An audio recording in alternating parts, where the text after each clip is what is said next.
DGen Nation fam, what is up? What is happening? Coming to you live on the airwaves for this Friday night edition of the DGen Nation podcast. We're talking week 8 main slate with you guys, and we're happy for you guys rocking along with us, whether it be live, whether you're listening back, whether you're trying to, just get us any way that you can. We appreciate that, and we appreciate all the love and support. Let's get it going, guys. Joined by Matty D, Matty DFS. Matty Gets Buckets at Matty DFS is where you can find him on X and Twitter. And then the Godfather himself, the one and only Mr. Kevin Steele at Fantasy Rad 13 is where you can find him on X and Twitter. I'm Ryan Williams. You can find me on Twitter and X at Ryan Alexander _W. Boys, we got a fun and just flat out juicy week 8 main slate here to talk about with the boys. And I just can't. I'm so excited that we decided to move this back to a Friday instead of Thursday to let things kind of shape up before the weekend so that we could talk about this slate, because this is by far the most excited that, except for week 1 because it's week 1. But outside of that, this is the most excited that I've been for a slate because of everything that has shaped up last weekend, and then heading into this weekend is just absolutely incredible. Boys, how we doing today? Maddie, how you doing? Good. Yeah, this should be a good fun slate. There's a lot of different options and ways you can go to attack this slate, which I think we had last week too. There was a lot of high totals last week. Last week was going to be a fun one, and we were all over it, Ryan. I mean, we said we were stacking up Minnesota, Detroit, and I think that was even our Millie team that we made. That was the game you had to have. So yeah, we'll see if we can run it back this week. Yeah, we definitely had it on the Millie team. Just had a couple other things just not break our way, and the Cleveland value that kind of came to light all of a sudden with the Deshaun Watson injury was kind of tilting. But yeah, I mean we've been on game environments pretty much all season long here over at the DGen Nation podcast. So we appreciate everybody who's been rocking along and been riding along the wave with us. Kev, we got a 13 game slate ahead of us here. There's no teams on bye this week. We got a full slate to be able to lock in and get ready to go. There's a lot to talk about, but what are your initial thoughts about this slate, and how are you feeling heading into the weekend? Yeah, I think I think this slate's interesting because there's not so last week we had these games, these multiple 50-point, total games. We don't have that this week. There's not that. There's definitely some good game or team totals for the week, but there's nothing that really stands out as oh man, this is a monster game environment. Now, don't get me wrong, I think there's some good game environments to target on this week. I think we'll definitely talk about a few of them, like the Philadelphia Cincinnati game is definitely one of them. The Dolphins, now we get Tua back, is certainly a spot to look at. So I definitely think there's some spots to target within the slate, but there's nothing that stands out because you can make a case for all of them going wrong. I mean, really the best total on the slate is actually one I didn't even mention, and that's the Jags and the Packers game that has been bet up all the way to 49.5 points. And both teams actually coming in, with a pretty decent total in that game. But then, after that, you have the Bengals game. And then after that, you have to drop pretty far down to get down to the Seahawks and the Bills, which is a 46.5 point total. So, I mean, I think I actually thought the Dolphins game would be a little bit higher, but maybe it's still a bit low just because of the Tua news. But either way, I still think that this slate, there's still a lot of other spots you can get to. So I think just really looking at this slate as a whole, and I will say, I definitely think this is another week, kind of talked about beforehand, that you should be looking to just play 3 running backs on your lineups. Yeah, builds has been an interesting topic of conversation, right, Kev? Because we saw it at the beginning of the year, 3 running back builds, which is just not something that we've been accustomed to from a mindset standpoint in DFS for quite some time. It's been the renaissance of wide receivers over the past couple of years, which has led to teams you just think about playing 4 wide receivers and then keep it moving because offenses had been so high scoring. And then we start out this year for the first 3-4 weeks of just having really low total games and just very, unimpressing football, so to speak, especially quarterback play. And, even when we get to talking about wide receivers, boys, there hasn't been that many blow up wide receiver game spots as well, like 30 points and over. It's only happened a handful of times with guys on the slate. And so, while this is one of the, I mean, first of all, it's a 13 game slate. So we're just by definition of that going to get more game environments that people are willing to target. There's things that always open up throughout the week. We're going to talk about it when we go through positions, but like the injury report is once again littered. I mean, it's a ridiculous year. It's been a ridiculous season for injuries. I know we say it all the time that it happens every year, but this year especially has just been absolutely egregious of what's been happening to high profile players to open up stuff. And so, yeah, Kev, like with that being said, I think, 3 running back builds are definitely in play this week. I think that 2 tight end builds, as we saw last week with Njoku and Bowers kind of getting there for people, both were popular plays. Like that's not one that usually seems enticing, but it might be this week. But as we get into quarterback, boys, and shout out to everybody who's here again. DJ Nation Pod, powered by the Fantasy Authority. We appreciate that. Make sure you guys are subscribed to the channel. Give us a like if you would do so, please. We appreciate that. Discord, we want you guys in there. Link is in the description. Let's get ready to ride and let's get into the slate. And when we talk about the Week 8 slate, and Maddie, I always love going to you first, just because of the style of play that you operate under. Kevin and I are always in the streets. We're willing to throw these bullets out. We're willing to get in. We're already talking about the plays that we don't want to miss out on. We're just gonna dabble and get some lineups going in that. But you're the single entry guy. You're trying to make 3 max. You've been 3 max for a long time. You're playing single entry.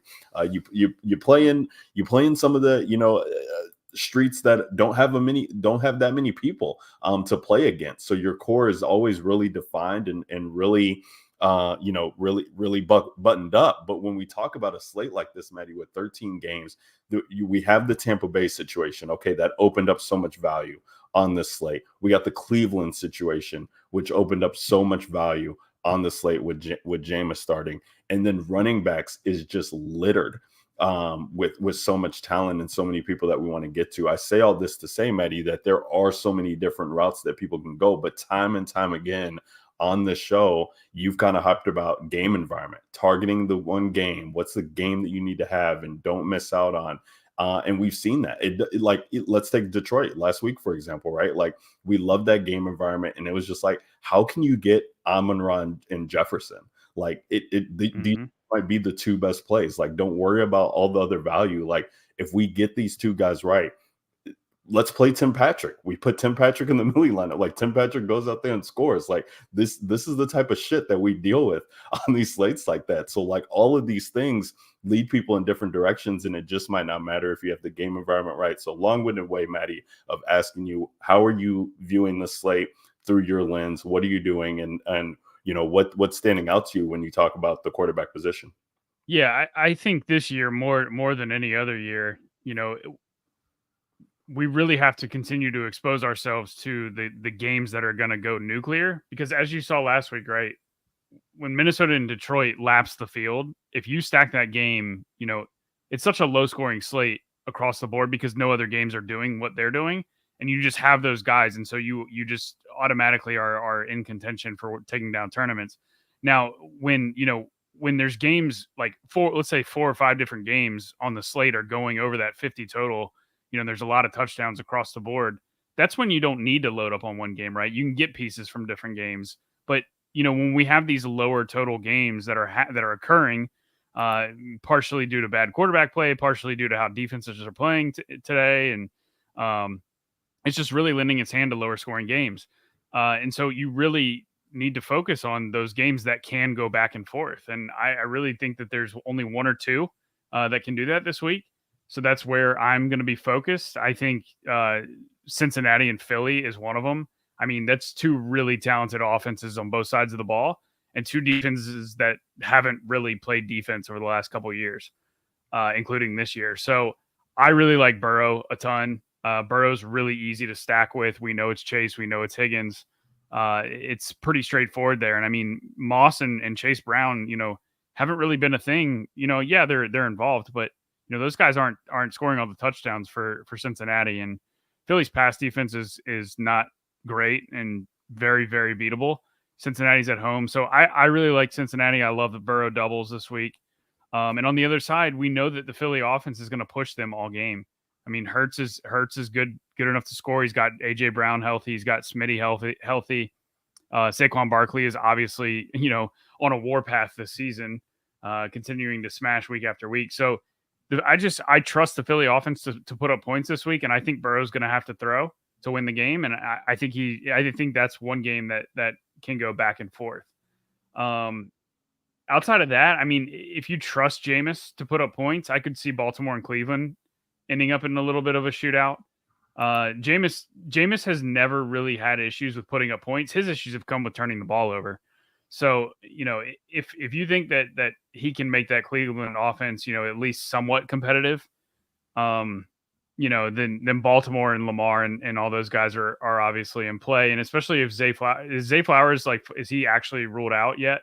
Is that a thing? No, he hasn't been officially. Go ahead, Kev. He returned to practice today. Okay, yeah, so he's likely going to play. So that offense is going to be at full health. So, that's an interesting game. But then outside of that, Buffalo and Seattle, that's the other game that I've got circled with two talented offenses where we know where the ball is going to go. Seattle's likely without DK Metcalf, but they're at least they're at home, so they're not in Buffalo with that problem, right? They're at home, and it should lead to more JSN, and obviously more Tyler Lockett. And more Kenneth Walker. And we know that, the Buffalo run D has been gashed. So if the Seattle offense is having a ton of success on their side of the ball, I mean, Josh Allen with his new weapon, Amari Cooper, they should be able to put up points as well. So it's really Buffalo, Seattle, and it's Cincy, Philly for me are the two games that I'm really focusing on to have my quarterback come from this week. Yeah, I love that. I love that call out. Yeah, we have to keep game environments in mind, and that's been a big thing all year. And I mean, when we're looking at the teams who are expected to put up points, I mean, it starts with the usual suspects and teams that aren't really coming in all that popular, at least not being talked about as such, across the industry. Like we have the Lions implied to score 28.5 points. We got the Packers implied to score 27 and 3/4 points. Ravens, Broncos, who are extremely popular. Bo Nix, I expect to be the most owned quarterback this week just because he's so cheap and what he allows you to get to, 26 points. And then the Texans round up the teams that are expected to score 26 points and above. But you don't hear people talking about Jordan Love stacks. We're not hearing too much about CJ Stroud stacks. And playing Lamar, who's just been incredible and on pace for another MVP season. Kev, I see you raise your hand there when I bring up some of these other teams, but like where are you getting exposure to, and do they fall into the bucket of teams that Vegas has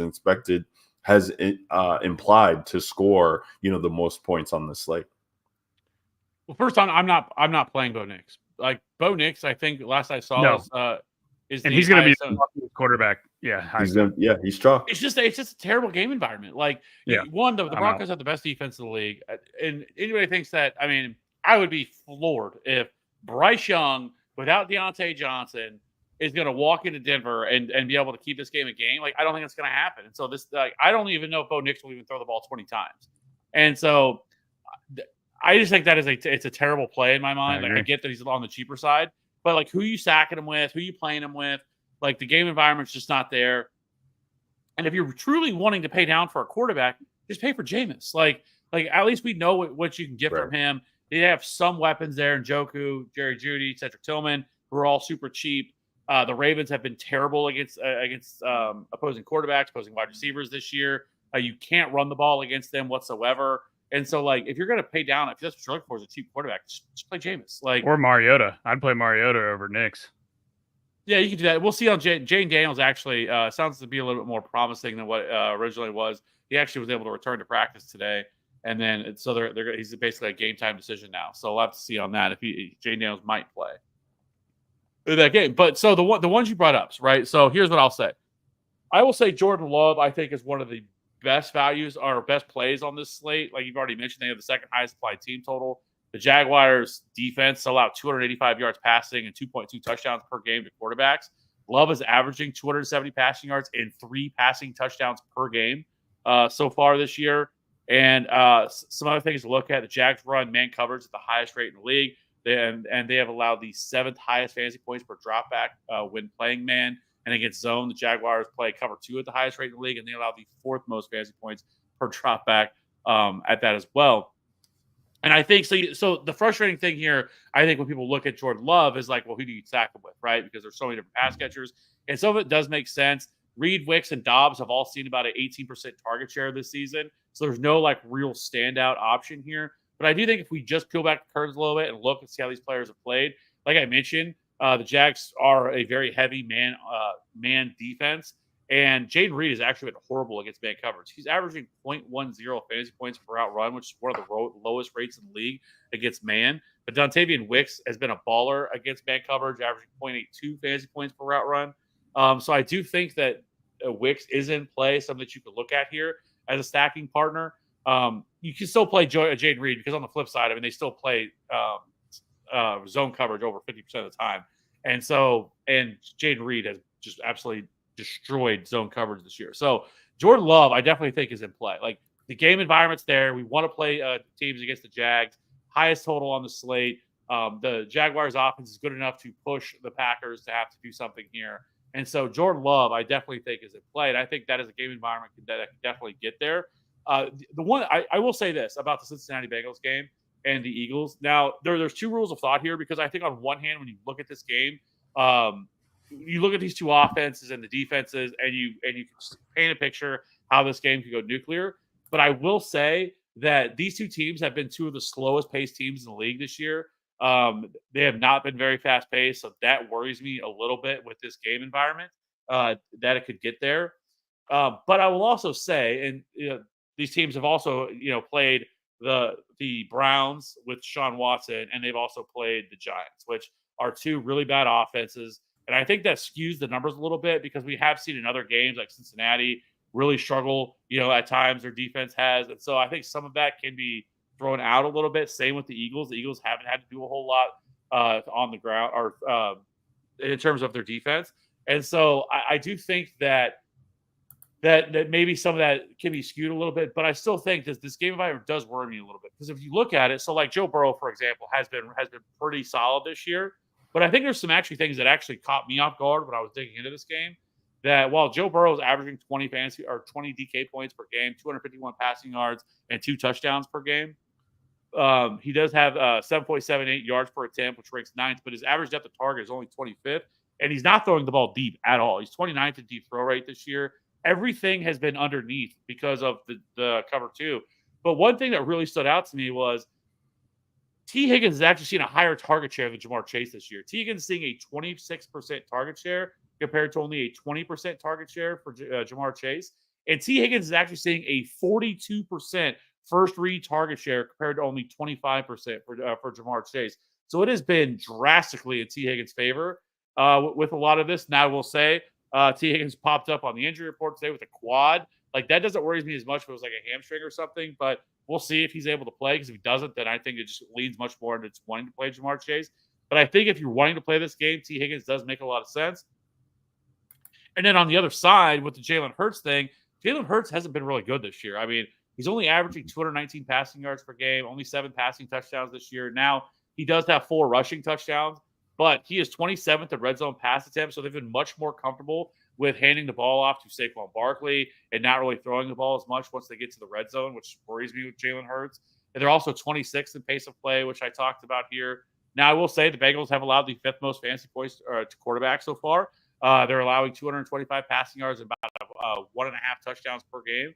But now, the one upside here is they are allowing the most rushing yards to quarterbacks this year as well for Jalen Hurts. And so, like, I think there's upside here for these guys as well, like, if you're really wanting to pay up to these guys. So I don't hate it at all when it comes to some of these guys are paying for this. But I also think there's scenarios here where this game doesn't really shoot out as much as we think that it does. And maybe there's some other environments. Because one game we've talked about is that we haven't talked about yet is the Dolphins game with the Cardinals coming to town. And you couldn't ask for a better environment when it comes to returning from his concussion. Because when it comes to this, because the Cardinals' pass defense has been really bad. They've allowed the fifth most DK points to quarterbacks this year. You had the full complement of weapons, and the greatest part of it all is they're cheap. I mean, when have we ever been able to play Tyreek Hill at $7,300, and then Jalen Waddle is $5,300? It's still very much a funnel when it comes to how much these guys are getting the ball, and so it's Tua $6,200. But this is the question I have for you guys: when it comes to Tua Tagovailoa, it is very rare for him to hit a ceiling game. Like, he doesn't hit it that often. And so over half his games last year, I think he scored under 20 DK points, even though that we saw Tyreek Hill score 25 or more DK points last year in 9 of the 12 games that he played in last year before he got hurt. And I think it was week 14 or 15. So the dude was just putting up monster production, but he just doesn't bring Tua along. Like, Tua has to score 4 or 5 passing touchdowns because you're not getting anything on the ground from Tua. And so, I don't know about playing Tua within the stack. Like, I definitely think you probably could have 1 or 2 because he could get there. But it seems more likely just to play like Tyreek and H.A. or something like that. 100% agree. Versus playing Tua, who's $6,100, because it's just when you have non-mobile quarterbacks, right? Like, it's so much harder. They have to throw 4 or 5 passing touchdowns to really be able to compete with the other guys here. And then lastly, in the same game, do you guys have any interest in Kyler Murray? Because Kyler Murray has been putting up a ton of rushing upside as well. He's only 6,400. And the one thing that I thought was interesting is the Dolphins play cover 3 at one of the highest rates in the league this year. And that has been the best defense for Kyler Murray, where he's averaging like almost 0.8 fantasy points per dropback against cover 3. And so that is something else that I think you look at too with Kyler Murray. But what are your guys' thoughts on that?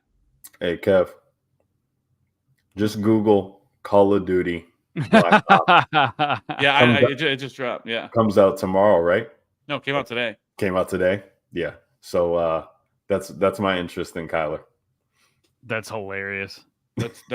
All right. There it is.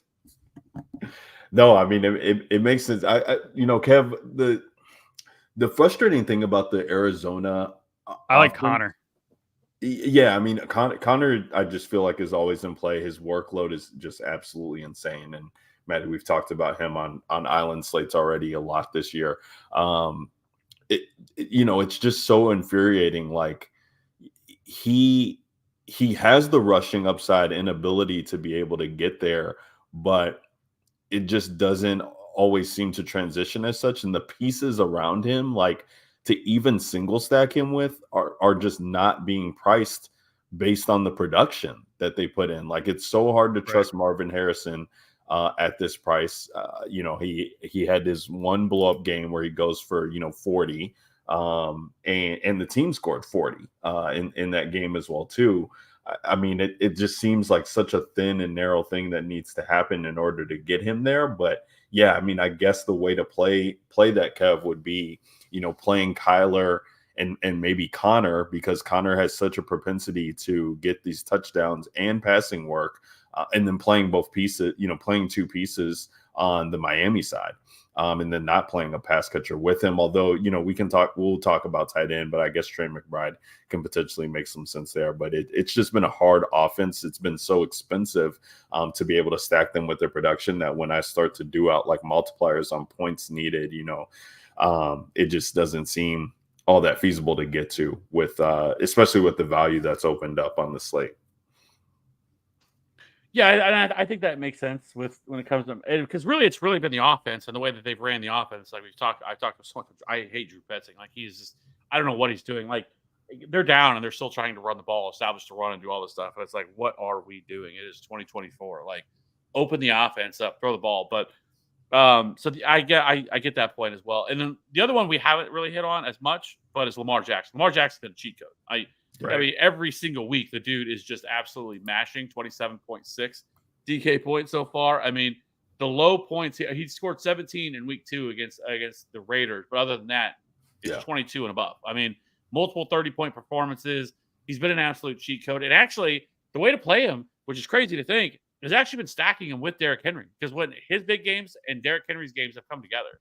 So, like, you can, like, it's not something you ever would expect. You think that you'd want to play those two together, but you can. That's obviously super expensive. But the only thing I'll say is that Baltimore's matchups, like, really so far this year, outside of the first week against the Chiefs defense, hasn't been Like who are the good defenses they played? The Raiders, I wouldn't say they have a good defense at all. Dallas, we already know, is terrible. Buffalo, I mean, their pass defense is pretty good, but their run defense is terrible, which we know. Cincinnati, Washington, Tampa. So I will say this, they haven't really faced like a really good defense. And I think Cleveland's defense is above average for sure. So maybe this is not a spot to really get after Lamar Jackson at 8K, but I don't know. It's just hard to get away from how good he's been. Like, he has completely separated himself literally from everybody else, I guess, outside of Baker Mayfield, who's averaged 25 DK points, but no shot in playing Baker Mayfield without Chris Godwin or Mike Evans. No, it's an interesting point, Kevin. I'd love to transition it to running back too, because if there's no T. Higgins for Cincinnati this week, I think that puts me off of that game environment. Because I could just see it being more of a slugfest, and when he's having to rely on Yoshivas and Joe Burrow, that is Joe Burrow having to rely on Andre Yoshivas and Gesicki and all these other guys besides Jamar Chase. Like I just don't know that game environment sticks out to me as such. But the pieces of that game environment are priced right around what Lamar and Derrick Henry are priced. So you could just say, okay, I'm not getting to Burrow and Chase, who are priced up. I'm not getting to Hurts and Barkley, who are priced up. I'm just going to take that salary and move it directly to Baltimore, and then get these cheap Cleveland pieces, which are the prices are insane on them, and be chilling. Because they've done so much to just wreck slates, and like, this is a Cleveland team that, like, the best thing that we love for Jameson DFS is that he has the propensity to give the other team the ball and put them into short fields. So we could just see them like running up the score here with these two guys, and it just being so profitable. And it's just like one of those spots that, like, they're just coming off of this, they're just coming off of the Monday Night Football game. People are forgetting about how good this offense has been because there's all these new shiny bright toys who are cheap, who allow you to get to these game environments that aren't Baltimore and Cleveland necessarily. So I love getting to Lamar and Henry this week. And let's talk about the running back situation, because I just feel like this is one of the best running back slates that I could ever remember, like, breaking down with you guys. There's so many running backs in good spots here. We got Saquon and Derrick Henry both at the top, who have just been absolutely incredible this year. And then, right behind them are three other running backs that have been absolutely incredible with their roles, which Kenneth Walker potentially without DK Metcalf on the field, who's going to get a ton of work. You got Joe Mixon, who, it sucks that he's missed time this year, because he would be right there in the conversation with what Saquon and Derrick Henry are doing, because of the way he's been using this offense, and not going to have Nico Collins on the other side with him. And then Alvin Kamara, who comes in on a Saints team that does nothing but feed him the ball, because he's their best offensive weapon by a mile, and can get that going. And by the way, we're going to get Jonathan Taylor back this week. And then when you see like the running backs there, that doesn't even include all these other running backs who are in good spots. We got Javonte Williams at 6K going against Carolina. Devon Achane, who you guys have both talked about, at 6,200. Tank Bigsby potentially with no Travis Etienne at 6,300. Breece Hall at 7,300 going against the Patriots. Bijan Robinson against the Tampa Bay team that doesn't have their two best wide receivers on the other side. The Detroit running backs, like the list just goes on and on for these guys who are popping up. I mean, even if you want to pay down for the Tampa Bay running back situation, because they're missing two pieces, like there's just going to be I just expect running back ownership to be so flat, except for potentially Breece Hall, who's coming in, who's been talked about a lot in the industry this week, and probably one of the highest projected running backs. But there's going to be all these other places that people want to go. Maddie, when it comes to running back this week, where's your head taking you, and where are you going with your builds? Sorry, I was a little distracted. I had off to the other side. The World Series game was on. Freddie just hit a walk-off grand slam. Oh my God! Of course he did. They intentionally walked Mookie. It was first and second and 2 outs. They intentionally walked Got Mookie. Ohtani out. They got Ohtani out. He popped out. Then they intentionally walked Mookie and put the winning run on second base to pitch to Freddie Freeman because they had Cortez in the game, and Freddie hit a first pitch grand slam. Anyways, I know this is a football podcast, but that was just an insane moment. That's incredible. So I think Breece Hall is totally mispriced at 7,300. I know he's playing New England, but that is just an egregious price for that guy's role. His pass game involvement, his talent, his red zone equity. He under the new coaching regime, he has essentially not come off the field. I know there was a lot of Braylon Allen involved in the early weeks of the season, but that has not been the case over the last 2 weeks. It has been the Breece Hall show. He is my number one running back on the week. Lock him. Just lock him. I just think he's mispriced. I think 7,300 is egregious. He should be 8,500 with this role. So I really like him. I think another person that's a lock button this week is Devon Achane at 6,200. I think that is just also a egregious misprice, and I think that is because of how they've been playing over the last couple of weeks without Tua. But if you look at weeks 1 and 2, I mean, Achane smashed those 2 weeks. So 6,200, he's a lock against Arizona. I'm playing Achane. I probably wouldn't even start a team without Hall and Achane, to be honest. Unless you're going to go like Burrow doubles with Jamar Chase. That's the only time I could see coming off Hall is to fit in, a really expensive passing stack. And then outside of those two guys, my number and a close number 3 would be Kenneth Walker. I think we might see a heavy dose of Walker in this game with DK Metcalf slated to miss. Buffalo has been eviscerated on the ground this year. It is a phenomenal spot for Walker to light up the rushing yards, and he's a guy that can score a couple touchdowns every week.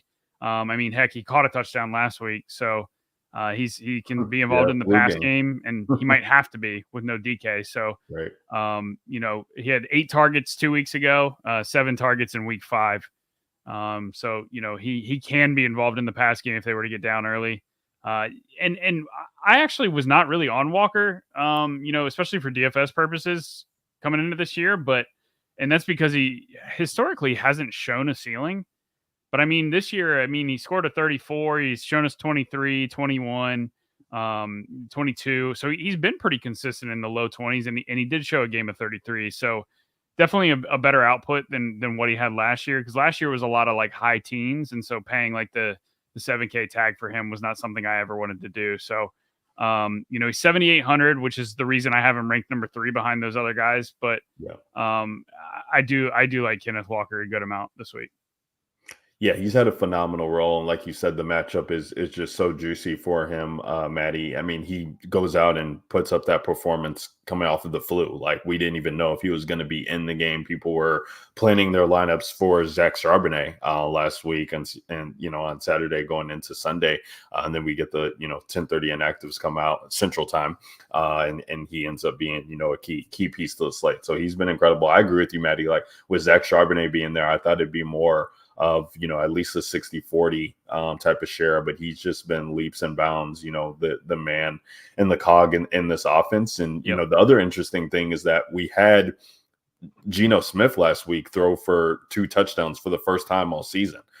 He hasn't been really able to, find the end zone. It's been all through the running backs necessarily. So, just the propensity of his red zone role has to get him in the conversation as well, too. Kev, I can't believe I glossed over, J.K. Dobbins coming in at 6,900, which is so nice as always. But, I expect he was going to be one of the more popular plays on the slate, probably still ends up being so against the Saints team that, just can't really get anything going on either side of the football. We've seen, the propensity for LA to get Dobbins involved, but it kind of has been scaled back over the past couple of weeks. And, just coming off of a Monday night kind of, I don't want to say clunker, but, definitely a disappointment for people who played the 2-game slate, and he ended up being the most popular player and didn't quite get there. So where are you coming at with running back this week with all the options that are out there at nauseum? Where are you nailing down your core to? Yeah, I mean, I completely agree. I'm not gonna. I mean, with Brees Hall, like you mentioned, he's basically playing like 86% of the snaps. Brees or Braylon Allen has been absolutely neutered, and at this point, with Todd Downing taking over as the offensive coordinator. So, in $7,300, as soon as I saw that, I was like, "What are we doing Yeah. right now?" Like Hall and the Dolphins, those two prices are just egregious. Yeah, which is, I mean, I guess they played the late game and maybe they already had the pricing set and everything when this happened. But like to me, it's just like it's just wild to me because I actually feel like pricing is pretty tight overall, like for the It slate. is. But there's these pockets that we're saying of like what the fuck, like so because when I saw that, I'm like, yeah, he's probably going to be rostered in like 40% of leagues, especially like single entry stuff. He's probably going to be rostered higher, but I think he's good chalk. Like there's bad chalk, and there's good chalk, and I think he's good chalk for the week. But I think in terms of the other running backs, like, we continually have done the show and we continually do not talk about the guy who's absolutely smashed since coming back from injury, and that's Joe Mixon against Indy. I feel like he hasn't really gotten, like, even last week, he wasn't really talked about all that much, for the most part. And like I said, he's been phenomenal. He's averaging 22, almost 23 DK points per game. He's currently handling 62% of the rush attempts. However, the only drawback with him is he's not really handling much in the passing game. Only 38% of he's only running a route on 38% of dropbacks, but he is seeing a decent 11% target share. That's not terrible so far this year. But I mean, he's seeing like 25 plus touches a game. This is a good matchup. The Colts defense allows the third most rushing yards, the 12th most DK points. And, this is a matchup we've already seen this once where Mixon racked up 178 total yards and a touchdown. And so I think when you look at Mixon, like he should be definitely in your pool of players you're looking at playing at this week at home at 7,700. He's around the same price on these other dudes. And so, like, I think Joe Mixon is a really good play. I don't need to go too much further on Devon Achane. We already saw the first two games with Tua where he scored 23 and 29 in both those games. And this is the Cardinals defense that is allowed 25.9 DK points per game, which is the 8th highest rate in the league. So just a really good spot for Devon Achane. Extremely too cheap at 6,200. I think some of the other ones like DeAndre Swift, I think is somebody you could take a look at here against the Commanders. After not eclipsing 8 DK points through his first 3 games, he has now scored 20 or more DK points in 3 straight games. He's also averaging 18 carries, 4.3 targets, and 134 total yards, and a touchdown per game over that span. I mean, that is workhorse type workload right there that DeAndre Swift is seeing. And so I get it, like, the way he started, but it's hard to also surpass a running back that is $6,200 that is seeing this type of workload. I mean, he's seeing 20 plus touches per game, and he's been making the most of it. And this is a good matchup against a Commanders defense that may not have Jaden Daniels on the other side of it to where you can really pound the rock if you really want to the entire game. But they're allowing the 6th most rushing yards, the 7th most touchdowns, and the 13th most DK points to running back so far this year. So DeAndre Swift, who is way too cheap at 6,200. Kareem Hunt is way too cheap for the role that he's currently seeing right now. Since week 4, since taking over, he's averaging 21 carries, 2 targets, and 95 total yards, and a score per game, and 17.1 DK points per game. Now, he hasn't really been that efficient, but still, this is a great matchup against a Raiders team that is absolutely destroyed right now. We're going back to Gardner Minshew. No Devontae Adams, obviously. They got traded away. Jacoby Myers doesn't look like he may not play. If he doesn't play, I mean, this is just a team that's absolutely wrecked. Their defense is terrible. And so this feels like a game where Kareem Hunt could see a lot of workload here to a defense that allows the 6th most DK points position. And Kareem Hunt is way too cheap for the role that he currently has right now. And so I definitely think he's in play. Javonte Williams is another running back we could definitely take a look at here. He's going to be insanely chalk. Insane. Well, I mean, but the role he's seeing right now is incredible. No, he's finally getting the touches, the workload. He's seeing almost a 16% target share over the last over the last month of the season. He's also over the last month handling almost 65% of the touches from this backfield. And you're facing a defense that has been absolutely dreadful against running backs, allowing the most rushing yards, touchdowns, and DK points. They've allowed 13 rushing touchdowns this year so far. So, I mean, it's hard not to love this. And like I said, I mean, over the last and he's really started to show something over the last 2 weeks. He's averaging, 111 total yards on 17 touches. So it's hard not to love Javonte Williams. Now he's going to be expensive, but you know what? If you don't want to play him, there's all these other running backs that are right around him. So, but the spot is definitely good as well. And so I think, but honestly, there's no pay down running backs that I want to play. Anybody below 6K, I don't really have any interest of playing them. Like nobody stands out to me right now as a running back that you can even possibly have interest in.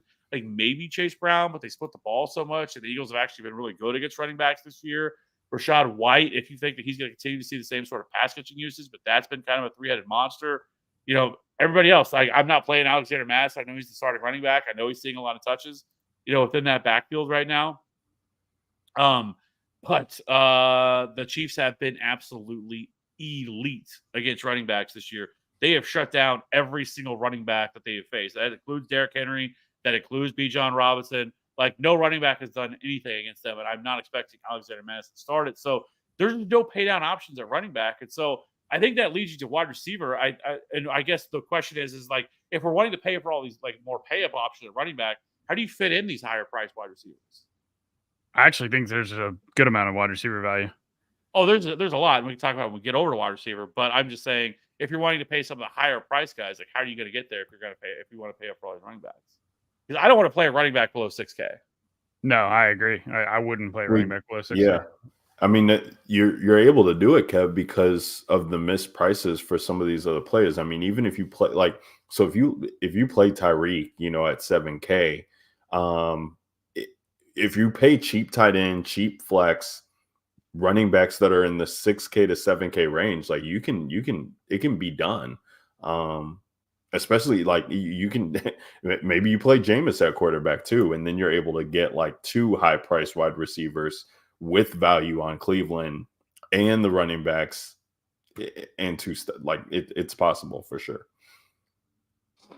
Yeah, I'm just saying if you're wanting to play like Jamar Chase, AJ Brown, like some of those guys, like those guys are 85 and 8200.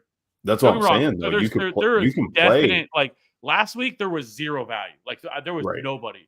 Right. Yeah. And then we got cucked with the Deebo Samuel that was all of a sudden out, whatever, nobody knew it. The Jordan Whittington was out when nobody knew it. The Juju Smith-Schuster played like a play and then was out. Like, so there was a lot of like just big landmines. But this week there was a ton of value at wide receiver. But I also think that like, is that where everybody's going to go? Is everybody's going to pay up a running back and then everybody's just going to pay down a wide receiver? Is that what you guys think people are going to do? No. And that's what makes this week so great, Kev, is like, especially like, for guys like us, especially Kev, and even for Maddie to a certain extent who plays, limited lineups, like you have so many people who get take locked into positions all week long. So many people are looking at it and be like, how can I not play Javonte at 6K? How can I I got to have a Tampa Bay like piece. Remember Mike Evans and Chris Godwin aren't there. Like there's so many ways that people start to build lineups all the way through the week, which makes Sunday so fun, especially when we have these inactives that come out, within 90 minutes to get the slate, because people get take locked. And so because there's so many different paths, like I think that people are going to get take locked on the earlier guys and like forget about the fact that you can actually pay, for running backs if you go this way. Forget about we can actually get to Lamar because of value instead of like trying to chase something else. Like there's so many fun ways to be able to do it. There's also ways, I mean, we'll talk about it here in a second with the receiver, and I guess it's a good segue, but there's also ways you can be different with your value pieces, right? Like, what I'm currently seeing for ownership has Jalen McMillan as one of the highest, owned wide receivers. That's what I'm saying. Rightfully so. I mean, he's a good rookie receiver, that's, pretty talented, that's being thrust into a new role, but, guy from his same team, Trey Palmer, right? What if Trey Palmer's the number one? We don't know what that's going to look like, right? Yeah. And Trey Palmer's coming in, he's currently projected at 12%, whereas McMillan's 23%. So what about Sterling Shepard? And Shepard's what was Shepard? Shepard's at 9%. So, you can play one of Shepard or Trey Palmer. And how many people are going to play one of those guys with Cade Otton at the same time? And yes, I know Cade Otton is going to be, 45, 50% owned, but it's like, tight end is abysmal. And that's the one position where, you can kind of just eat chalk and live with it. But it's like, how many guys are going to play Otton with Trey Palmer, right? You're all of a sudden you're unique, but you're still paying down at that receiver spot. And you're getting leverage off of like a Jalen McMillan build where, if he's not the guy, and if it's Palmer, Palmer can get you 20 points. I mean, Baker's shown that he's good. And they're playing. It's not like they're playing tough defense, right? I mean, they're playing Atlanta at home. Like, right. So, there is paths, and we didn't even talk about Baker, but that's because he's priced up. But I mean, Baker doubles.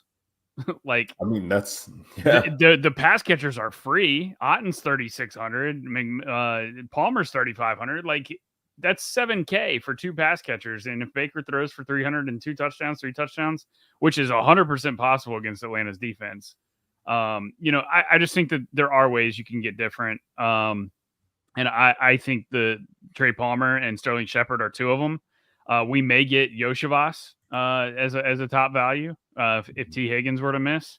Heck, you can play him anyways. But if you're playing Burrow, and that's a way you can get to Jamar Chase, right? Like if you play Trey Palmer and Yoshivas with Burrow and throw in Chase, now all of a sudden you've got a ton of value, and you're able to fit a bunch of these high price guys.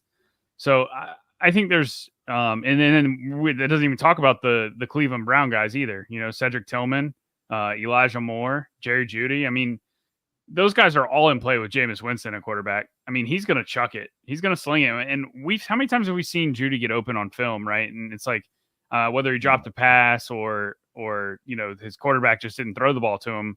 That was the case in Denver as well. And I mean, he had a good week 1, and since then just kind of been MIA. But I mean, the Browns went like 27 straight drives of not converting on third downs or something like that. So, they just were horrible.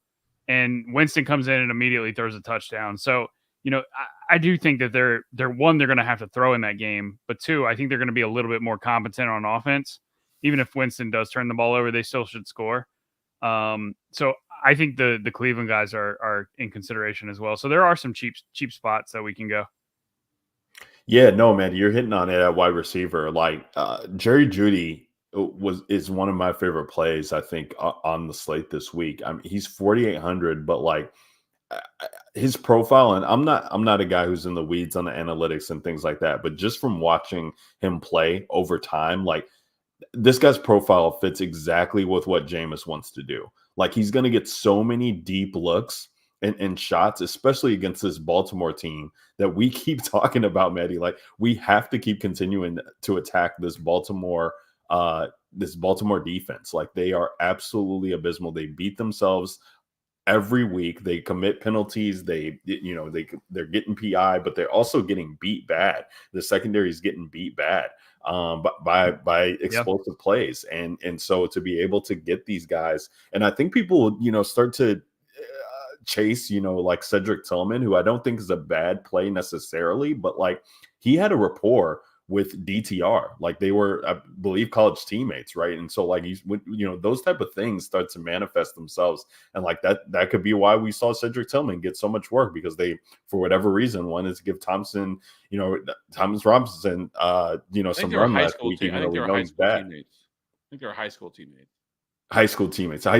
Okay. But yeah, they had a rapport before. And then we could see Jeudy come in and just absolutely explode. So I love, I mean, I'm talking myself into a Baltimore and Cleveland stack, just anyway with Lamar or with Jameis, because I just love that game environment. But yeah, there's so much value there.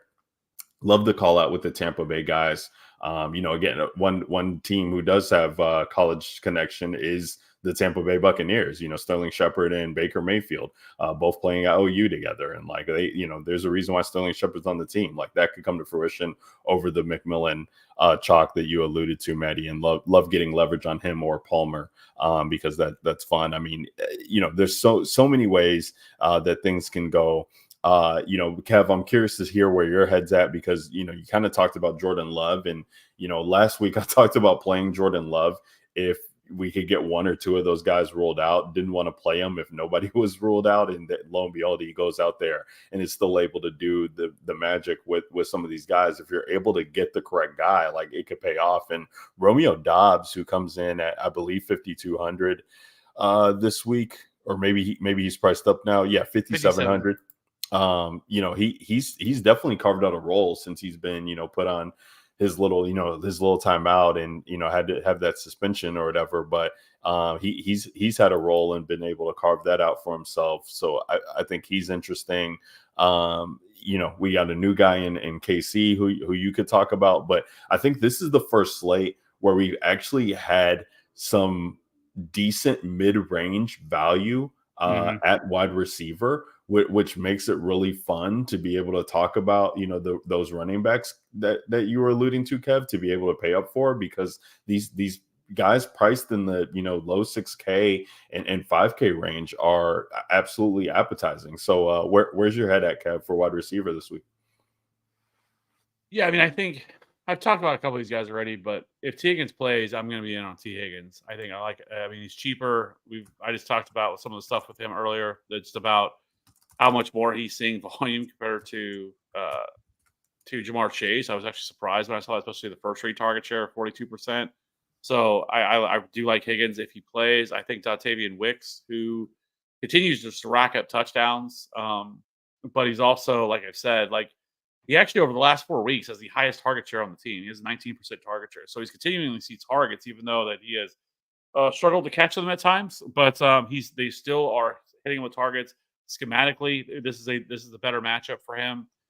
So I do think that where other people will probably go to Romeo Doubs because of what Romeo Doubs has done now, but Romeo Doubs is now 5,700. Romeo Doubs isn't cheap like he used to be, and so you're having to kind of make that decision when it comes to that. But if you're wanting to, play a Packer wide receiver, I think it is Dontavian Wicks. I think in terms of the pay up options, I'm not really excited to play Amon-Ra St. Brown at all. I think AJ Brown, is definitely always going to be in play. I think it's more advertising with somebody like Dallas Goedert, who's already been ruled out. I think it makes a little bit more sense. But honestly, I think a lot of the better wide receiver plays this week, especially because it sounds like DK Metcalf's not going to play. So, how do you view JSN? Because JSN, I think a lot of people thought with JSN that he was going to be utilized differently with a new offensive system, but he really hasn't. He's still just running a lot of underneath routes. I don't know how they're going to utilize him now if DK Metcalf's out, because DK Metcalf has kind of been the engine to that offense, especially their passing offense. And so you take him away, right? It becomes a little less. And honestly, the way you attack the Bills is through the slot, on the ground. And on the ground. But their outside corners have done a really good job of shutting players down. And so if that moves JSN to the outside, it becomes a little bit not as great. Maybe you look to play like a Tyler Lockett instead, who can always beat you deep as well. But wide receiver is not like a super sexy position this week of oh man, there's this great play and this great play. And so that's outside of really the Tyreek play, right? Because he's a lock. I don't care if he's going to be 60%. Nope, I don't care. You have to play he's Tyreek. Scoring 40 points. Yeah. It's such a misprice. It's crazy. It's just, how do you not play him? Even if he was 8K, it would be a misprice because of what we've seen this production with Tua in years past. It's just absolutely, it's very infuriating because you can't get away from him. Yeah. And I actually, at first, I wasn't really going to do it, but now I'm starting to get a little bit more excited with DeAndre Hopkins, because DeAndre Hopkins got obviously traded to the Chiefs. He's $4,900, and it sounds like, he's going to play this week. Andy Reid already said he's going to. And the one thing that I figured was going to happen, I wish he didn't say it, but just because I was hoping to kind of attack this, is that he's going to play the Rashee Rice role, or the Juju Smith-Schuster role, or whatever. It's all the same.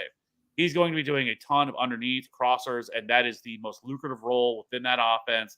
And so even if we're not necessarily as excited to play the Chiefs, like Patrick Mahomes, stuff like that, DeAndre Hopkins at $4,900 is going to be an easy play, I think, at cost, because just the matchup and the role that they're going to have him play in, I think, is one that is going to be where, like we saw with Juju Smith-Schuster out of nowhere, just the ghost of him scoring $4,900 or scoring, the 7 catches, 130 game that he had. I definitely think DeAndre Hopkins could do something like that. And then to your point, Ryan, on Jerry Jeudy, who I don't love, when Jameis came into the game there in the fourth quarter, whenever he finally got in, he targeted Jerry Jeudy on three of his first passes was all to Jerry Jeudy, and so now he didn't do anything with it. He didn't catch any of them, but he was the guy he was looking for, and so I do think Jerry Jeudy at $4,800. I think a lot of people are going to want to get to Cedric Tillman because of the game he's coming off of, and I do agree. I think Jeudy might be a good play and a great matchup against Baltimore, who has struggled all year against pass catchers. So maybe I don't mind that call either there on that one. And then the other one, if we think Cleveland can push them at all, Rashad Bateman is a great play too at $4,300. Like that, every time that they've really thrown the ball and had to open up the offense, Rashad Bateman has got there, and he's scored double-digit DK points in 4 of his last 5 games, and so he's only $4,300. Like he feels like he should be in the 5K range, and he's not. So I feel like that is another, I think, value pocket that you could probably look at as well.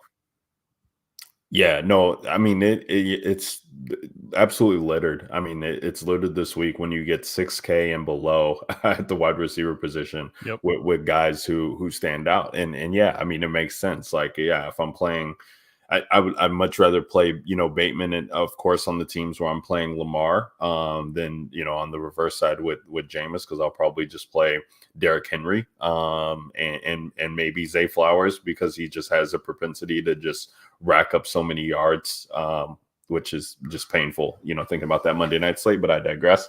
Yeah, no, it's a fun one, boys. So if you had to, like, we're gonna have cheap pass catchers from Cleveland, we're gonna have cheap pass catchers from Tampa Bay. Are you more apt to go in one direction or the other? And honestly, like, I don't think it factors in, but just for the sake of conversation here, the cheap Denver guys as well too, I think people are going to play just because Knicks is expected to be popular. Do we get people on Troy Franklin, like a Devon Vele, Cortland Sutton, even, like, how do those 3 situations rank for you guys when you're targeting lineups? If you have to go to cheap wide receiver, where are you looking to plug in from first? Well, I think with the cheap guys, they're going to be more volatile than the studs, right? So when that's the case, we don't really know which one's going to hit. There will be 1 or 2 of them that are like, okay, that guy made sense, and I'm not surprised that guy hit, right? Yeah, we don't know who that's going to be, so you just take the chance and play whoever's showing up as lower owned of that group of whoever you're interested in. Yeah. Which for me is currently the $2 guys. That would be Palmer and Sterling Shepard. Okay, yeah, that's fair. So, and I think when you look at that environment, and like being Jalen McMillan being the most popular of them, I think is silly, because we have no clue how this is going to play out. I think everybody's expecting for Jalen McMillan to go into the slot because he did so at Washington, because that's the role he played at Washington. He was a big slot wide receiver. But if you look at the numbers, outside of Chris Godwin, Sterling Shepard has played 40% of the snaps from the slot, and McMillan's only played like 24% of the snaps from the slot, and Trey Palmer's at like 28% or something like that as well. So I am not expecting Sterling Shepard to get bumped to the outside. Like, I think Sterling Shepard still plays the slot, and I think Jalen McMillan gets put on the outside. And so, like, I don't know why people are so overconfident with Jalen McMillan to think that he should be this big of a difference between, what is it, like you said, 40% for McMillan and only like 9% for Shepard. Like, it shouldn't be that big of a difference or that big of a discrepancy, because I definitely think he can go the other direction, where it's Sterling Shepard that sees the most targets and sees the most opportunities. But I also think this game could also be kind of gross and not be as, like, I think people are viewing this as like it was the last time this game played out, where it was this explosion of points. It was a Thursday night game. But everything's different now. You don't have Chris Godwin, you don't have Mike Evans here, and so I don't know if the Falcons feel the need to throw the ball that much. And so I could see them running with Bijan and Tyler Algier, and you seeing the Bucs try to do the same thing and try to hide some of the stuff that they have. And so I don't know if this is the spot to even target at all. But if I'm going to target anything, just go with the cheapest option, because all of these guys, like you mentioned, is volatile, and Sterling Shepard, I think has just as much of a chance to be that guy that Jalen McMillan does. And they're $100 difference. They're one's $3,700, the other's $3,800. So there's not even that big of a money point separating those two. And so I just find it ridiculous that Jalen McMillan is 38 or is that highly owned. whenever I don't think there's any clear path of how this situation is going to play out. Yeah, I mean there's unknown there in Tampa and there's unknown in Cleveland, right? I mean, it's a new quarterback, a new set of receivers without Amari Cooper. Like it's both situations, like there's upside, sure, both scenarios could fail. I mean, Cleveland could be shut out by Baltimore and Tampa Bay might not score, a ton of points against Atlanta, but I think it's more likely that those two teams do put up a little bit of points. So again, it's just going to be an ownership thing for me, because we have no idea who it's going to be from either of those teams, but those would be the two teams that I would target as opposed to the Denver guys.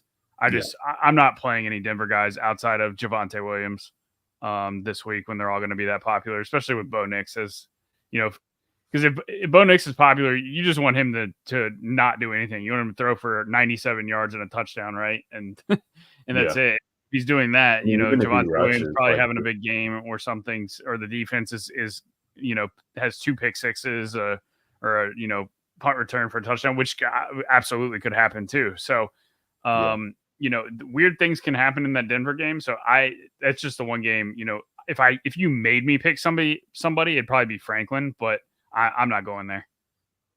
Yeah, I'll actually be rooting for Nix to get there on rushing because I doubt that people play him naked.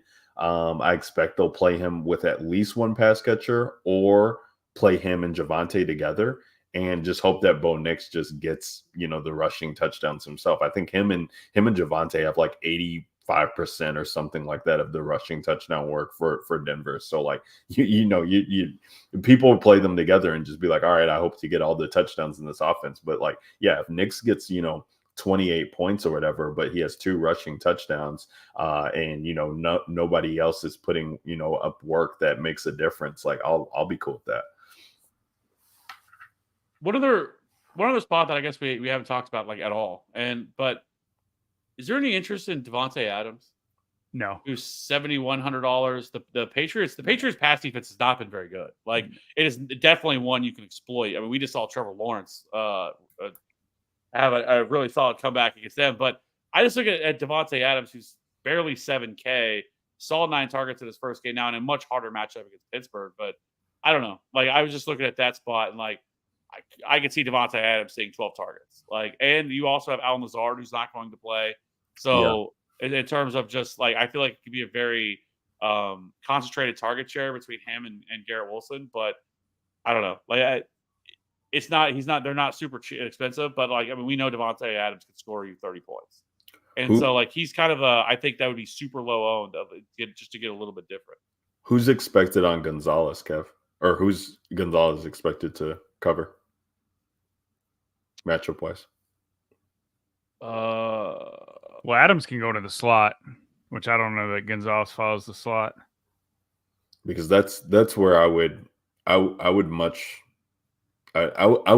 that. I like where your head's at, Kev, because I mean, Brees is going to be the most popular play on the slate. I feel like, especially of the high level guys. And this is a spot where, I mean, the Jets need to get something going. Things have been struggled. Like Adams is new to the team. Like I get where your head's at, Kevin. And I don't actually mind that as a pivot off of Brees.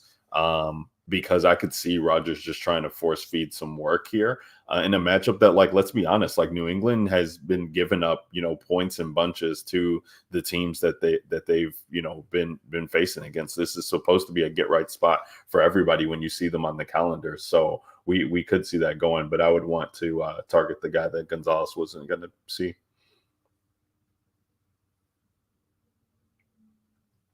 Yeah, I don't know. I just thought it was, like a leverage play, something like that. And like $7,100 isn't that crazy.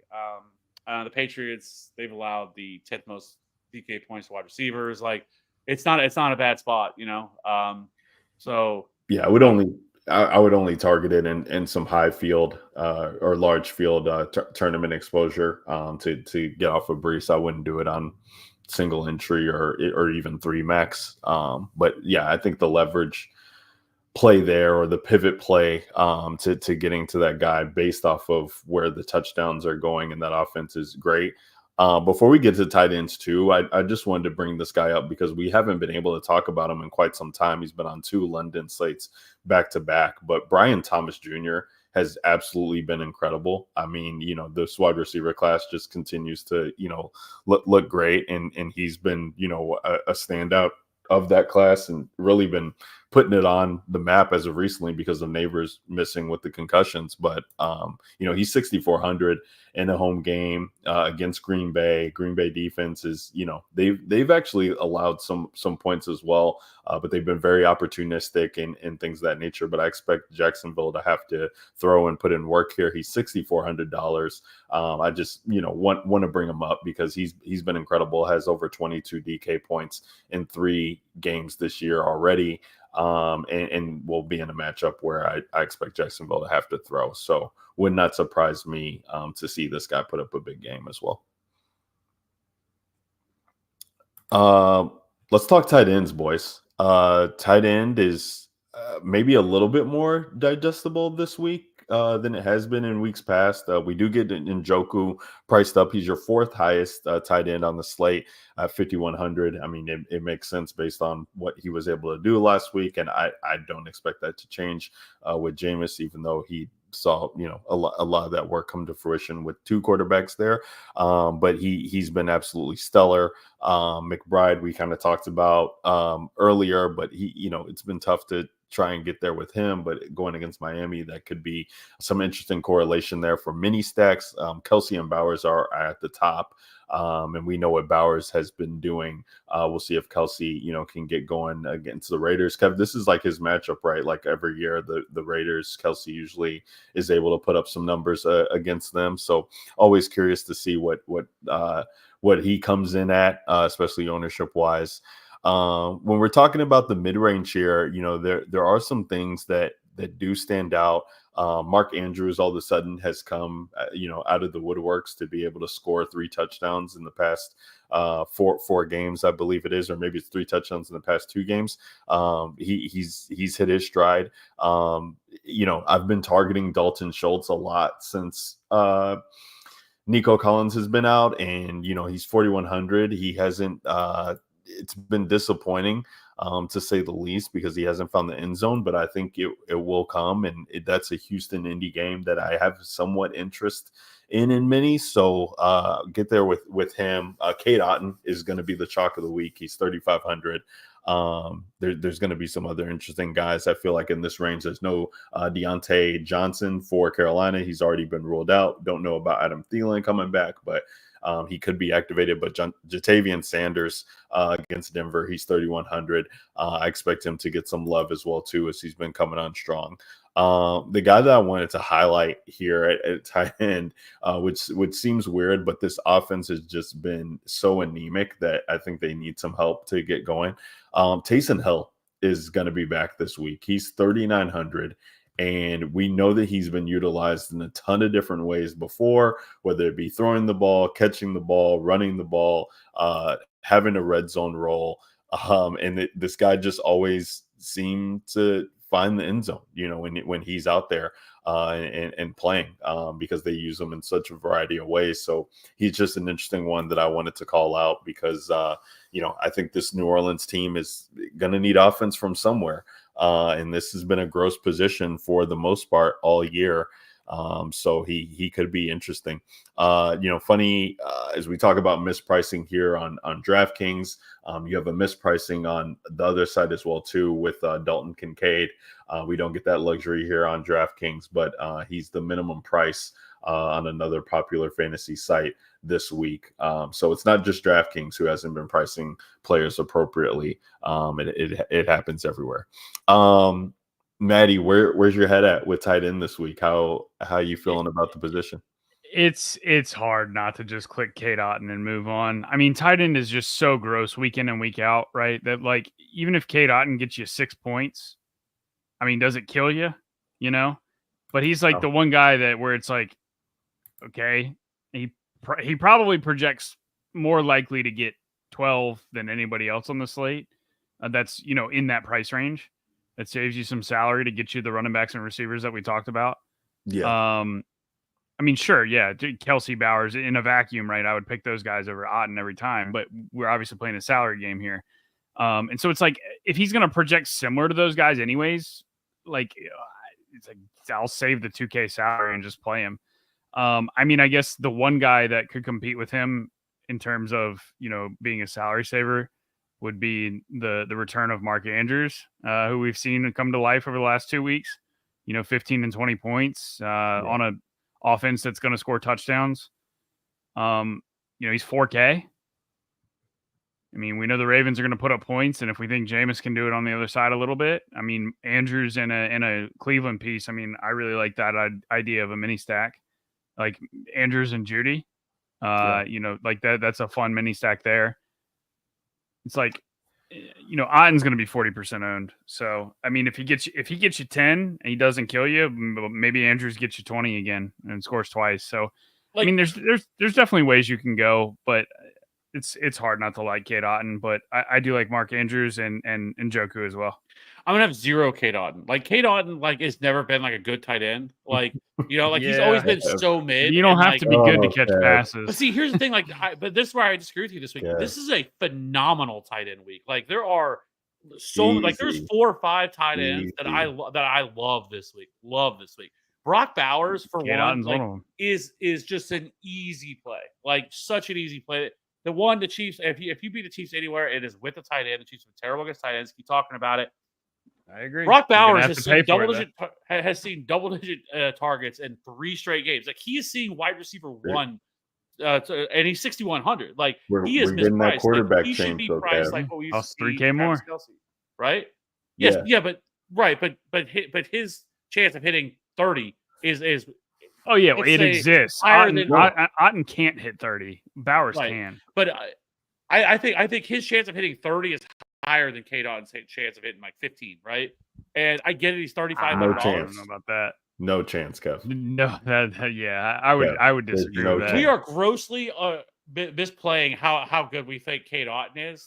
It's not even that, Kev. It's really not even that. You have a situation where the 2 primary pass catchers are out. Look at what they just had. They just schemed him looks last week as soon as those guys were out, just easily. And what if Otten plays the quote unquote Godwin role, the middle of the field, just the safe pass catcher.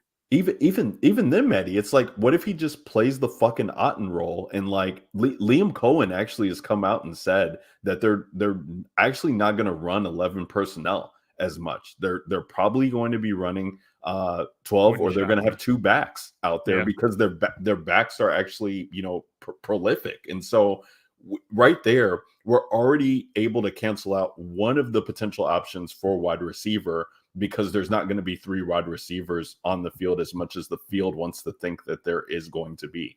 And so Otten's not coming off of the field, and he's 3,500. Kev, he doesn't need to do dick to be able to get to 15 in this matchup. It's a price thing. He's a lock for 8 to 10 targets. I mean, an absolute just stone lock. And he's 3,500. I wouldn't say a lock to get there okay, then here's why, because I can easily get leverage on the field if they're going to be playing him at 40% rate, because Hunter Henry exists, right? Who's $3,900 or $3,800, excuse me, who just came off a game where he saw 9 targets and looks like their number one target Jalen Polk is but out. You're praying that Henry gets 9 targets again. I know that Cade Otton is getting 9 targets again. I would never say ever. I'm just telling you. I know that's going to happen. Kev, so I listen. I'm give me Bowers, give me McBride, David Njoku. I'm cool is with a smash play. If you're going to pay up, I'm cool with that. And I'm probably fine. Evan Ingram is 5K in a great spot. Still $1,500 more. I don't care. I'm just telling you. Then if Otten's going to be 40%, then I know he's going to be. He might be higher than that. What's just hilarious to me though, Kev, is we spend an hour and 10 minutes of talking about the slate and talking about the good plays to pay up at quarterback, the good place to play up at running back, the good place to play at receiver, and you're asking questions the whole time about how do we get to play these guys that we want to play. And here is one that's staring you dead in the face. I was talking about like paying up for like a Jamar Chase who's 8,500. Like the most expensive tight end is 6,100. Like Brock Bowers is seeing wide receiver one type of target share, right? And so he's the only guy there. Like we talk about that, like, but he's actually good at football. Like my problem with Otten is if he's going to be 50-60% owned, right? He will be. That's the problem. Then I will just get easy leverage off that because when he goes out there and puts up 4 fantasy points and everyone's like, and I know I'm going to hear it's very much it's going to be the Mike Davis corollary again from years ago. We had this discussion, right? Mike Davis, and next week, loves to bring that up. Who actually got there? That's going to be. And I'm going to hear the next week. No, he was still a great play just because of his price, and I'm like, no, he was. Yeah, he was on winners. Yeah, he was min price. He was on winners. He was terrible. He scored like 9 or whatever. I was like 8 or 9 fantasy points. He was on the winner. But I'm just saying, there's other places at wide receiver that I feel way better about than playing Cade Otton. If he's going to be 40 or 50, 60% off. No, that's fine, Kev. But I guess my point, like when you're talking this whole time, I'm thinking like you're going to be jamming in these studs, right? You're playing Tyreek Hill. You want to if you want to play, Chase and another high priced wide receiver, even if it's in the 6K range. Like no, I said I want to pay T. Higgins, but yeah, T. Higgins. But unless you play Jameis, it was a question for you guys. You're not getting to Bauer. You guys talked about wanting to play Jamar Chase and all this stuff. I was bringing it up the point of, hey, how are we going to do this? It wasn't hey, well, this is what I'm saying. I was asking a simple question, but all I'm saying is I am not going to play Cade Otton at $3,500. Like, I don't care. Like, the chances of him seeing double-digit targets, I think, is less than. If you're not going to play him, Kev, that's fine. But don't be out here throwing out egregious takes that Bowers has a higher chance to get to 30 than Otton does at sniffing 12 to 15 points. Like, I didn't say. I said 15. Don't see. There you go again, trying to gaslight me. 15 points. How many times in his career has he scored higher than 15 points? How many times in his career has he played without the 2 top pass catchers in his offense? That's right. I don't care. The two guys are. He said, "I don't care." I guess I shouldn't have said 30 because Bowers hasn't hit 30 either, so that's not really fair. But Bowers is also a rookie. 30 was probably high. I probably should have said 20. Play the violin. Play the violin. Get those excuses going. No, Kev. You don't want to play Cade Otton. Totally get it. Like, get your leverage because it's going to be massive. On this. All right, I'm just saying. But you need to attack the position. Like, I'm just going to talk to the people and like it's fine. But like, you have to go into this week thinking that Cade Otton is at minimum getting 10 points. Like, that's just how I have to approach it. He's going to 3x based on his salary, based on the way that this scheme is, and based on the team that they're playing. Like, he is going to fall into 10 points in this matchup. At this price, it's just how you have to attack it. But I mean, tight end has been so gross that like tight end's been bad. It's been so bad that it's just when you take guaranteed at that value, I'm cool with it. If he finds the end zone, that's 7 points, Kev. Like 6 points. That's 7 points. And they're playing Atlanta. It's not like they're playing Denver or something like that. And you're just already like, and that's fine. Maybe I went a little too hard. All right, with that take, but I mean, I get it. If I love it. Playing the angle of saying, I will play a tight end that can get me 27 when Cade Otton gets me 12. I'm totally cool with that. But just fading Cade Otton for the sake that he's going to be 40%. I just think that that's wrong. Yeah. Because it's more so because his name's Cade Otton. Well, that's fair too. But if Baker Mayfield is throwing him the ball, Cotton boy, he's gonna be one of the highest owned players on the slate, and it's a gross position, so automatically getting leverage there. But you're also if you're going, if you're not playing Denver, if you're not playing some of these other places, if you're not playing the Tampa Bay wide receivers, like, you're automatically getting leverage on the field, and you can just eat the Otton chalk if you want to by going somewhere else. What about Sam Laporta? You've been different. How can he be trusted, Kev? Like, even without Jameson Williams out there, how can he be trusted at this point in time? I would say that is the boost to him is Jamo not being there. And we saw last year without when Jameson Williams was off the field. I mean, yeah, he can do. And we heard this week, which it's coach speak. I'm not saying that this is the case, but I just think that it's hilarious that the first time that they get to address people on what the plan is that they're going to be doing with JMO being out, the retort is that they're going to try and get Allen Robinson more involved, who we have not heard from in weeks on a meaningful play. You mean years?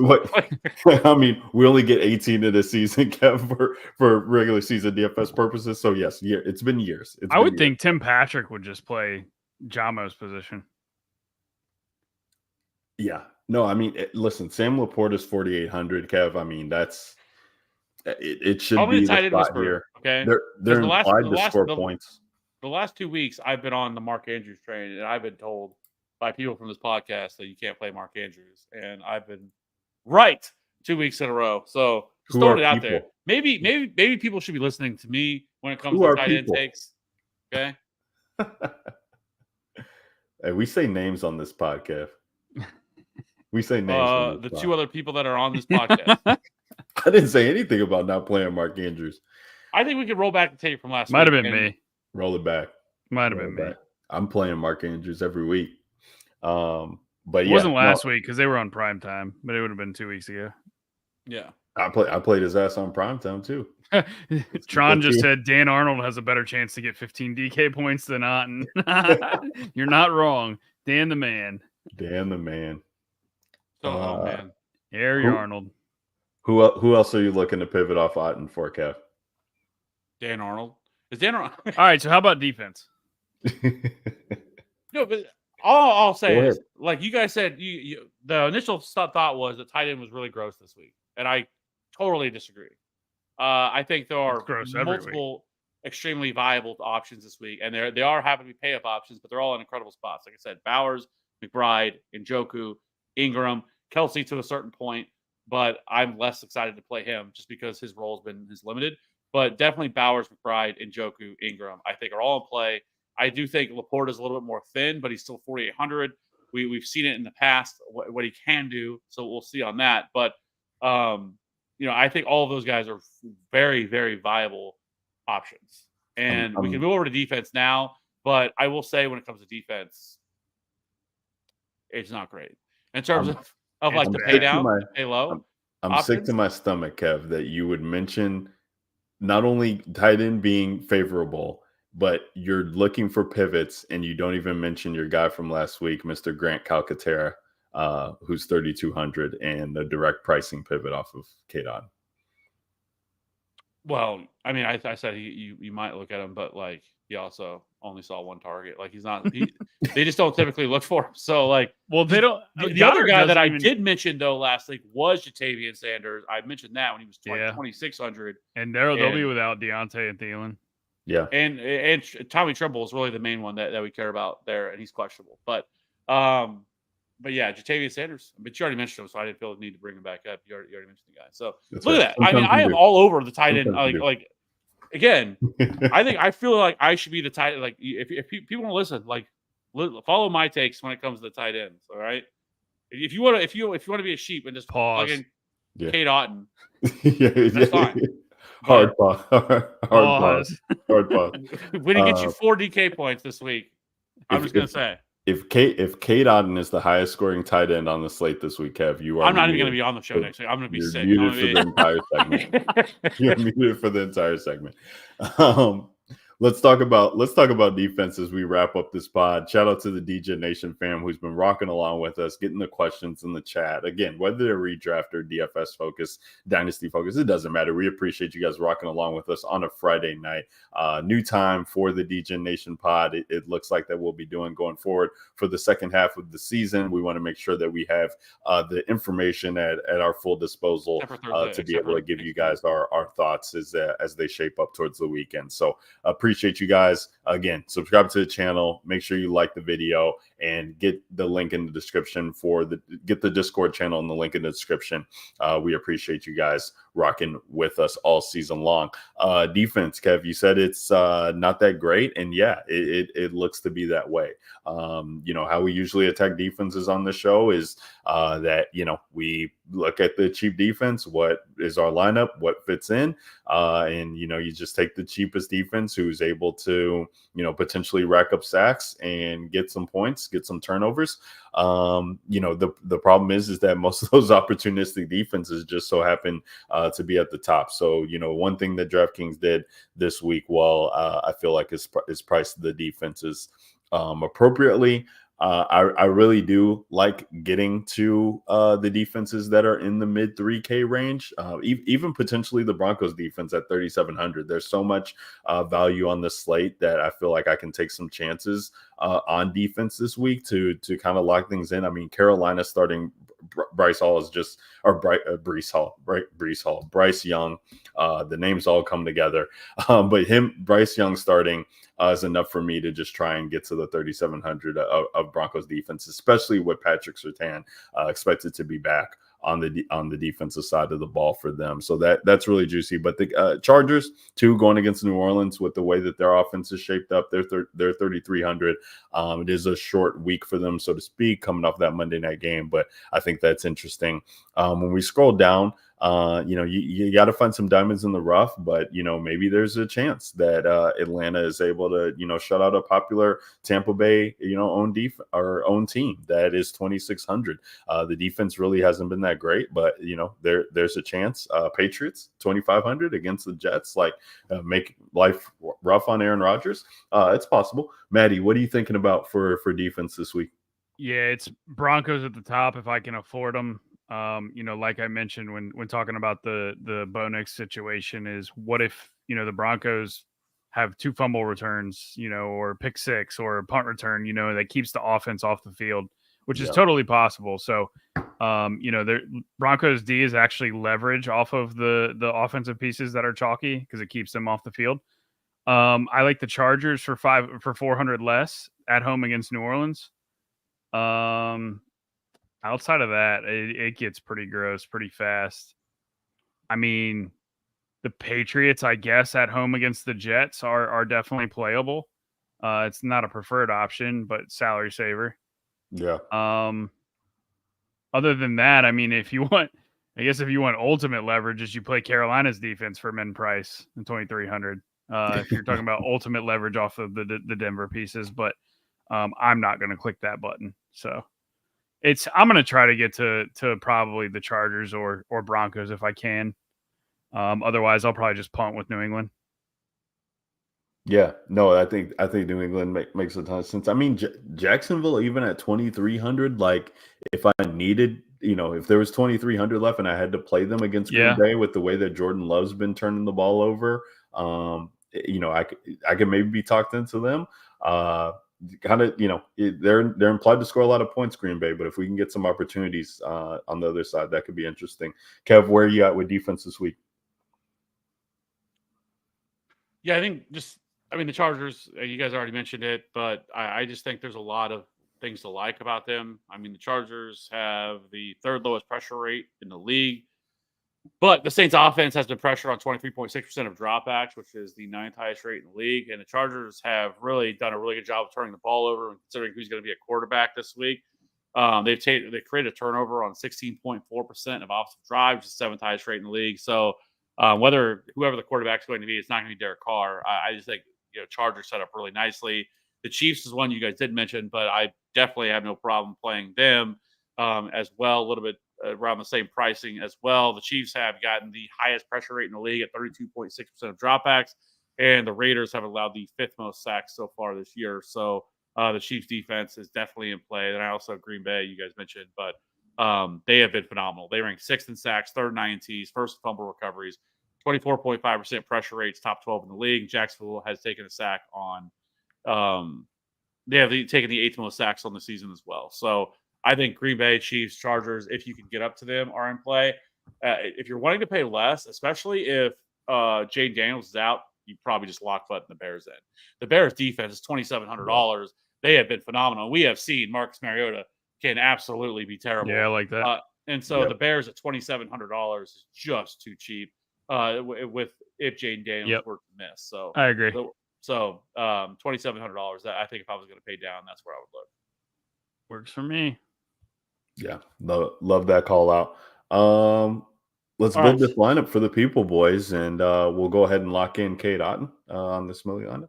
We got to build the lineup for the people. Millie lineup, getting it in. Back to the $20 entry this week. So very, very happy to see that for DraftKings as they've been fluctuating past the $10 and the $20. But a fun week to be in the Millie, boys. And as we always do, we got to build a lineup out for the people to let them know what our thoughts are heading into the weekend. And so as we started off here, I'm not even going to go that route. I'm going to go Derrick Henry at running back here and make it fun for us. Well, we know Henry and Lamar go together this year, so you might as well play Lamar with him. I was gonna go James Winston. I was like, man, if you guys want to pay high price running backs, let's play James Winston. Would have made sense for leverage. We can play Jameis. We can play Jameis. That's fine. Okay, good. Because we're going to play David Njoku. That's really the only reason he wanted to play. No. I if we want to do this, we got to pay up. We got to pay down a quarterback. He makes the most sense. Otten in the flex. Is this what we're doing? We're just trying to wreck this lineup for no reason. No, we let's go. Let's go, Judy. Tyreek.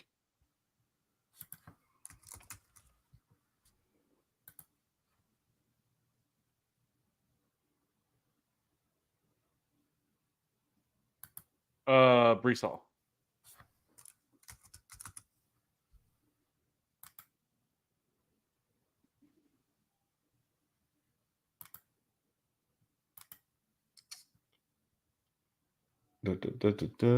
Let's go with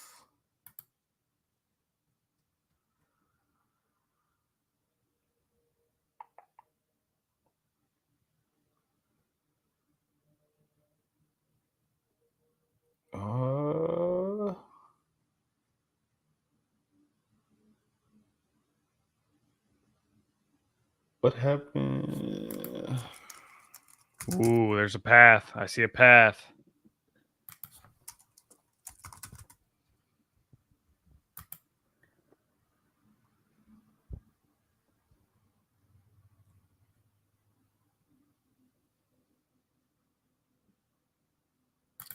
I'm putting in Tillman.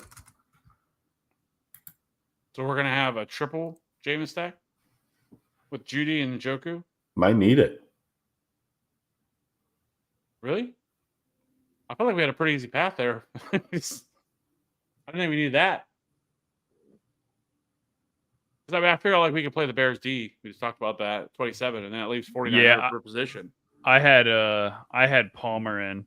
And then that left 63, which was like Kareem Hunt. I was trying to get up to Dobbins in the flex.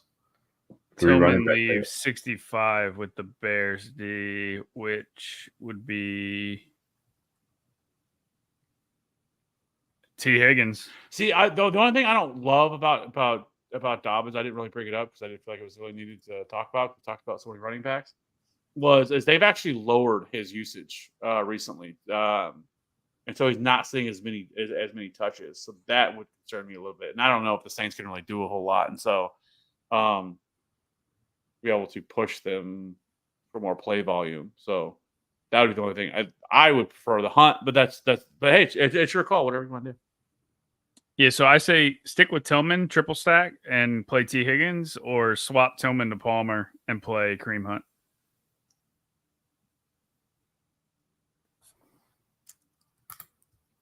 I'm cool with either. It's a Millie team, so.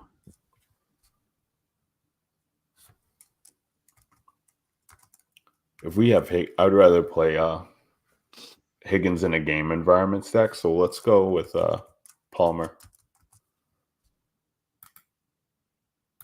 and Hunt, which has Bears D, right? Mm-hmm. Yes. So that's Jameis, Derrick Henry, Brees Hall, Jerry Jeudy, Tyreek Hill, Trey Palmer, David Njoku, Kareem Hunt, Bears D. I mean, that's just a Cleveland special all around because of Kareem Hunt's Yeah, true. to Cleveland as well too. So we're gonna put it in. That uses in all the salary, and that's the Millie team for us this week, and that's gonna do it for the Week 8 main slate edition here of the DJ Nation Pod, powered by the Fantasy Authority. A fun one, boys. Definitely when we can, still keep it at right around the 90-minute mark. It's always fun, but had a great conversation with all the position players to be able to talk about with the people. And we're about halfway through the season, fellas. It's already flying by. The next time that we will chat with the people, it will be November. So just a crazy thought there. Thanksgiving slate, not that far away. Not that far away. Tradition Crazy. unlike any other, as they say around these streets. When we start talking about the Thanksgiving slate, and we start to get the 4-hour show that's for 3 games. That 4-hour show for 3 games. We get our guests to come in and chop it up with us. And we actually have an interesting slate, barring that we don't that we come out of the remaining slates unscathed with any major injuries, because it has been a crazy one thus far to start the week. But as we always do, fellas, any last word for the people? No, good luck and enjoy your 12K Otten points. Take vitamins, just eat them no matter what. Just don't even worry about it. Just you may not like it, they may not taste good. Just pile them in. No. Just get leverage. Get leverage off of these really high priced, really bad situations, or not great situations anyway, right? So that's right. Plug in guaranteed points and find a way to get leverage anywhere. That's great, boys. I love it. Love when we talk about that. It's all fun. Hey, for the fellas that we're going to be signing off for tonight, the Godfather himself, Kevin Steele, the one and only. You can find him on Twitter and X at FantasyRat13. Matty DFS. Matty gets buckets. Matty knows what to do with your lineups. That's Matty D on Twitter and X at Matty DFS. And it's me, your host. Appreciate you guys rocking along. It's Ryan Williams at Ryan Alexander _W is where you can find me on Twitter and X. Fantasy Authority signing off with the DJ Nation podcast. Make sure you guys are getting to the Discord. Link is in the description. We will see you guys next week for the Week 9 slate. Until then, get that money. Peace.